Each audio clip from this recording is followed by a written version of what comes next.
Combat Patrol, Issue 21. The start of a whole new faction. The Aeldari Farseer.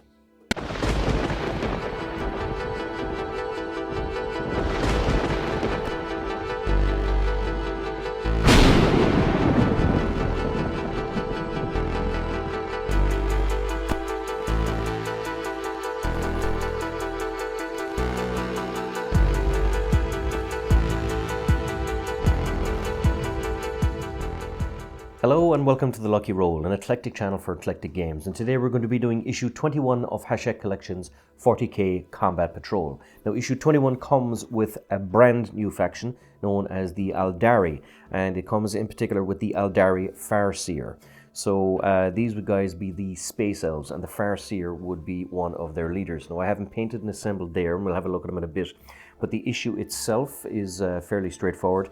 It has the how to build and how to paint Farseer. Now, because it's one small mini, the how to build and paint guides are not overly elaborate, but because you do have a collection of paints, it does give you the chance to kind of paint the Aeldari up to a close enough tabletop standard. Now, the Aeldari are a very interesting faction. They will be one of the oldest races in the 40k universe. However, they are on the decline. They keep saying that they're on the cusp of extinction. They're not extinct yet, but there's still quite a lot of them.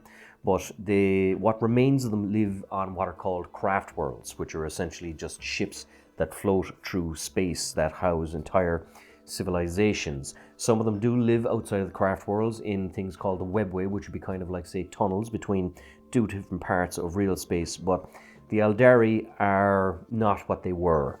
There was a god called Slaanesh, which the Aeldari would be very emotional human beings, or not human beings, but very emotional beings. They would feel very strongly and would also kind of feel passion very strongly.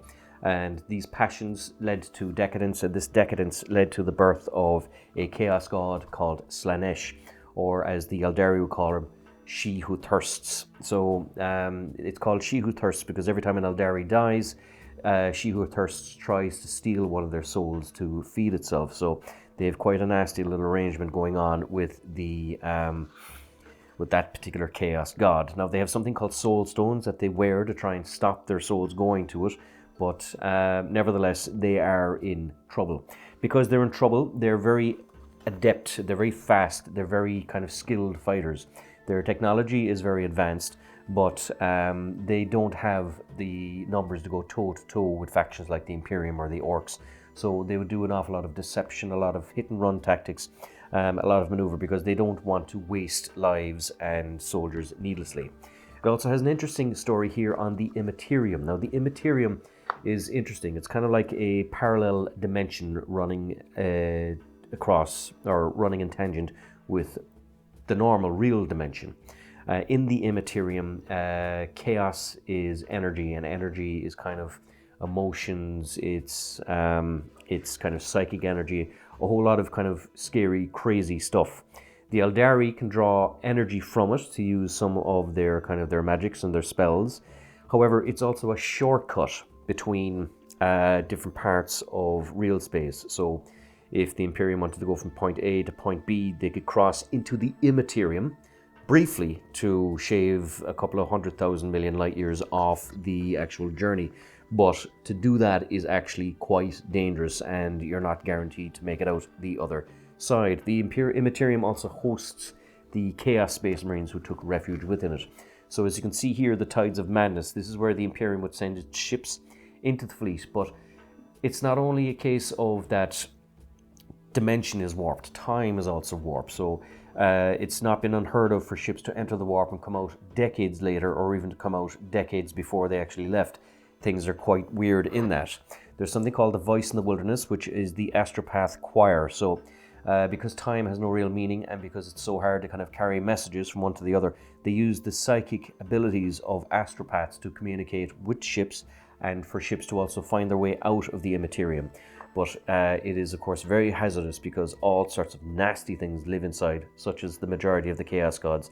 As you can see here, you have Slaanesh's demons, you have Tzeentch's demons, you have some of the plague demons from Nurgle, and you have Khorne, which would be some of the bloodthirsters there.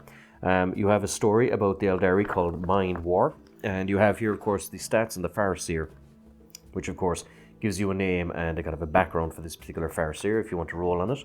You have the data sheet, so they have a movement of 7, toughness of 3, and a saving roll of 6 or 4+. So not the toughest guy, so you don't want him up there going toe-to-toe with the bad guys.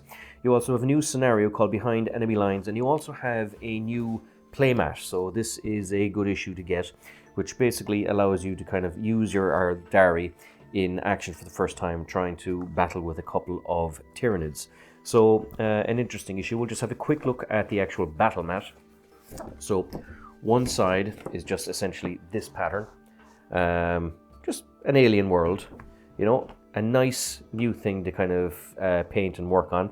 Now it's not cardboard, but it's not thin paper either. It's kind of like it's a heavy enough paper, so this is quite durable. It's not going to fall apart after your first couple of games.